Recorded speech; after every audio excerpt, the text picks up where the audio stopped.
বছরে একবার যে ভাগ্য নির্ধারণ করা হয়ে থাকে আমাদের সমাজে বহুল প্রচলিত আছে, সেটি শবে বরাতে হয়। কিন্তু এই ধারণাটি খুব বেশি অথেন্টিক না, খুব বেশি গ্রহণযোগ্য না। অনেক ওলামা একরাম, স্বনামধন্য অনেক ইমামদের মত আছে এর সপক্ষে, কিন্তু এর সপক্ষে যে কয়েকটি হাদিস রয়েছে তার একটিও সহিহ বা বিশুদ্ধতার মানদণ্ডে উত্তীর্ণ নয়। বরং এর বিপরীতে লাইলাতুল কদরে সারা বছরের ভাগ্য নির্ধারণ হওয়ার বিষয়টি কোরআনের আলোকে দ্বারা একেবারে স্পষ্ট। সূরা দুখান আয়াত নম্বর 3 এবং 4 আল্লাহ সুবহানাহু ওয়া তাআলা বলেছেন, ইন্না আনজালনাহু ফি লাইলাতিন মুবারাকা, নিশ্চয় আমি কোরআনকে একটি বরকতময় রাতে নাজিল করেছি।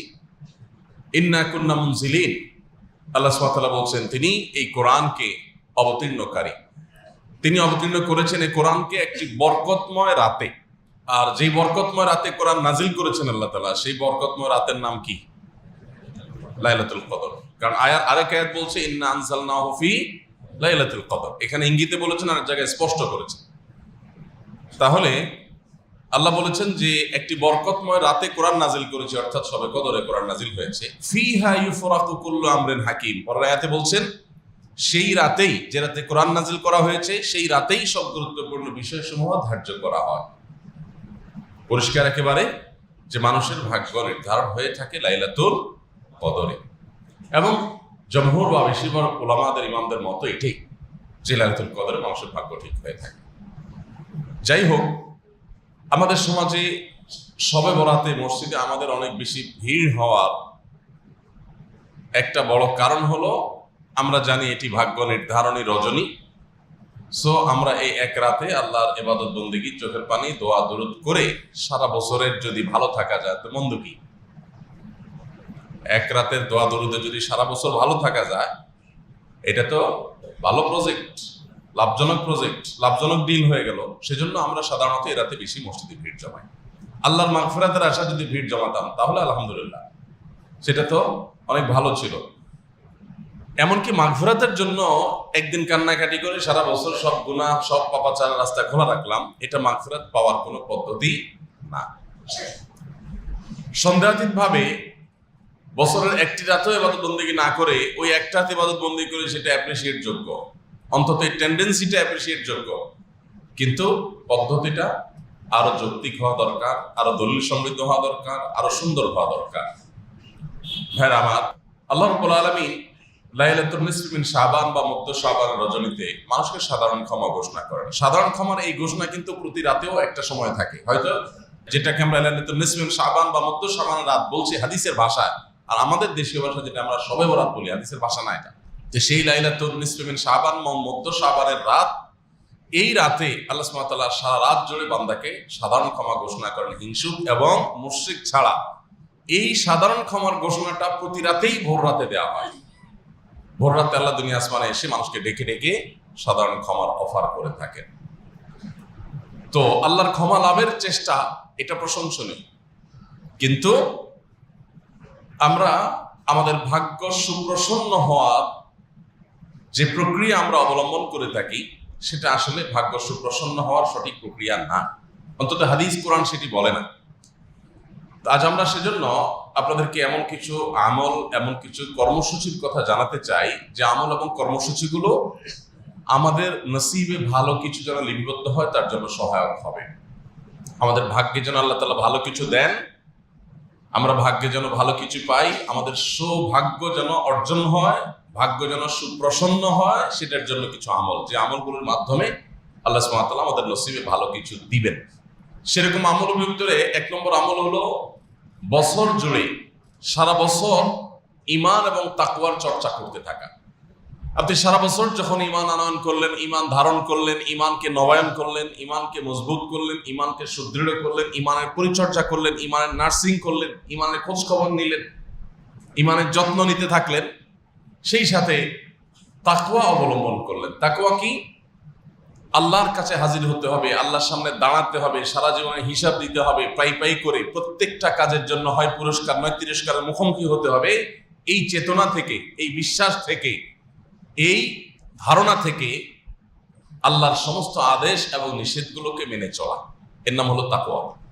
পুরো কোরআন খুললে আপনি দেখবেন কোরআনের শুরু থেকে শেষ পর্যন্ত আমাদেরকে তাকওয়ার ব্যাপারে আল্লাহ তাআলা আদেশ নিষেধগুলো দিয়েছেন যে আমরা যেন মুত্তাকি হয়ে যেন তাকওয়া চর্চা করি। ওয়াল আকিবাতু লিত তাকওয়া, মানুষের শেষ পরিণাম ভালো হবে তাকওয়ার জন্য।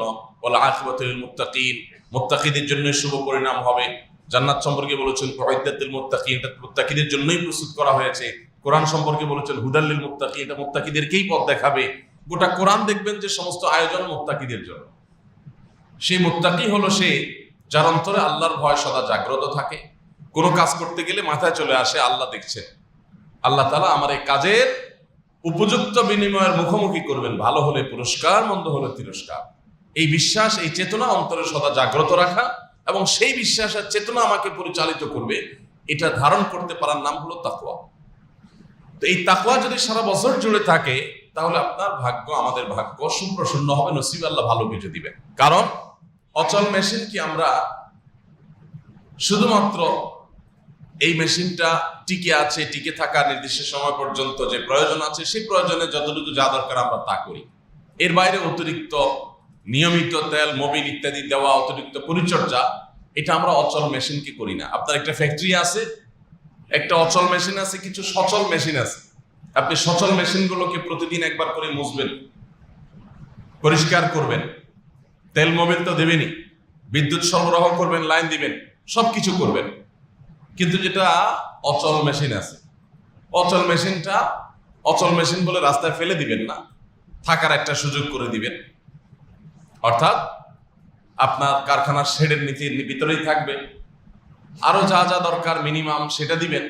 বাট আসল যত্নটা কিন্তু সচল মেশিনকে মানুষ করে, কারণ এই মেশিন থেকে আমার সারা বছরের প্রোডাকশন আসে, সেটা সচল, সেজন্য এটার প্রতি কেয়ার বেশি করা হয়, স্বাভাবিক। আপনি সারা বছর আল্লাহর ইবাদতবন্দি করেন না, আল্লাহর নাফরমানি করেন, তাহলে সেক্ষেত্রে আল্লাহ রাব্বুল আলামিন দুনিয়াতে ভালো থাকার জন্য যা দরকার, ঘর বাড়ি, টাকা পয়সা, ব্যাংক ব্যালেন্স, ব্যবসা বাণিজ্য, হয়তো আল্লাহ তাআলা এগুলো আপনাকে দিয়ে দিবেন, ঠিক আছে, এটা না হলে নয়, সেটার নিচে থাকলেন আপনি।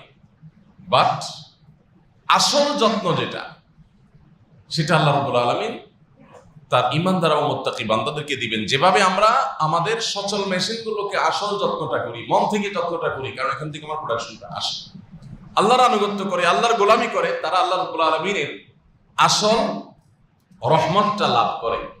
আর যারা আল্লাহর প্রতি অবিশ্বাসী, তারা দুনিয়ার টাকা পয়সা, ভোগ বিলাস, এগুলো হয়তো মুমিনদের চাইতে অনেক বেশিও ভোগ করে, কিন্তু আসল যে প্রশান্তির মূল চাবিকাঠি, অন্তরের সুখের যে মূল চাবিকাঠি, সেটা আল্লাহ তাআলা তাদেরকে দেন না।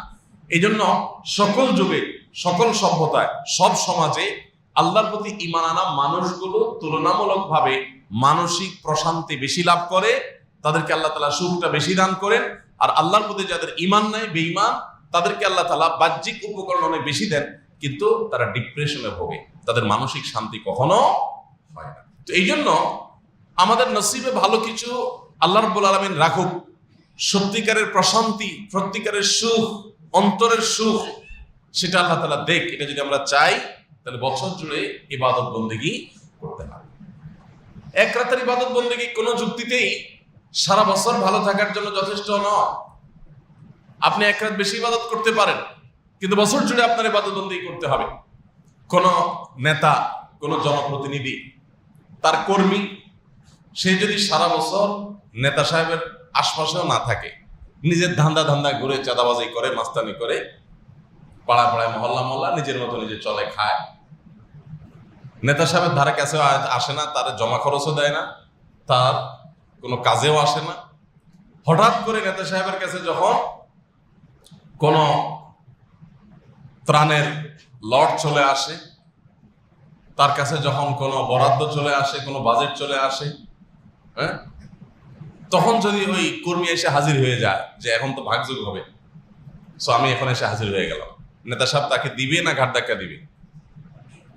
যেই কর্মী সারা বছর কাজ করেছে, ডানে বামে ছিল, আগায় যোগায় দিছে, নেতা সাহেবের হয়ে কাজ করছে, সেটা চাঁদাবাজি হোক, ভালো কাজ হোক, মন্দ কাজ হোক, নেতারা যেসব করে, যদি সেই কাজগুলোতে নেতা সাহেবের সহযোগী হয় কেউ সারা বছর, তাহলে নেতার কাছে যখনই কোনো বরাদ্দ আসবে, যখনই কোনো বাজেট আসবে, যখনই কোনো রিলিফ আসবে, তখন সর্বাগ্রে ওই কর্মীর জন্য একটা বাজেট রাখবে, কারণ ওরা ঠিক রাখতে হবে, নেতাগিরি করতে হবে, ঠিক না ভাই? ঠিক। যদি আল্লাহ রাব্বুল আলামিনের শানের সাথে এগুলোর কোনো তুলনাই চলে না। আমি শুধুমাত্র মূল বিষয়টা বোঝার জন্য এই সাবজেক্ট আনছি, তুলনার জন্য না। যে আল্লাহ সুবহানাহু ওয়া তাআলার প্রতি যারা ঈমান আনে, আল্লাহ তাআলার জন্য আল্লাহর কাছে যারা আল্লাহর আনুগত্য যারা করে, আল্লাহ রাব্বুল আলামিন প্রকৃত সুখ এবং আসল প্রশান্তিটা তাদের জন্য বরাদ্দ রাখেন। আপনি সারা বছর কোনো খোঁজ খবর নাই, শুনছেন লাইলাতুল কদরে ভাগ্য নির্ধারণ হয়, এবার ওই রাতেই শুধুমাত্র ইবাদতবন্দি করতেছেন, আবার নিয়ত আছে যে পরের দিন থেকে আর ফজর নামাজ পড়বেন না। তো আপনি কিভাবে আশা করেন যে আল্লাহ বলেন আপনার নসিব ভালো কিছু দিয়ে? বরং আপনি যদি তওবা করেন যে আল্লাহ এই রাতে আমি তওবা করলাম, সারা বছর আমি ভালো থাকবো, আমি নেক থাকবো, আমি মুত্তাকি থাকবো, আশা করা যায় আপনার ভাগ্য সুপ্রসন্ন হবে। তাহলে 1 নম্বরের আমল আমরা পেয়ে গেলাম, সেটা হলো বছর জুড়ে ঈমান এবং তাকওয়ার চর্চা করলে আল্লাহ সুবহানাহু ওয়া তাআলা আমাদের নসিবে ভালো কিছু দিবেন। আসুন্নাহ ফাউন্ডেশন, উম্মার স্বার্থে সুন্নাহর সাথে।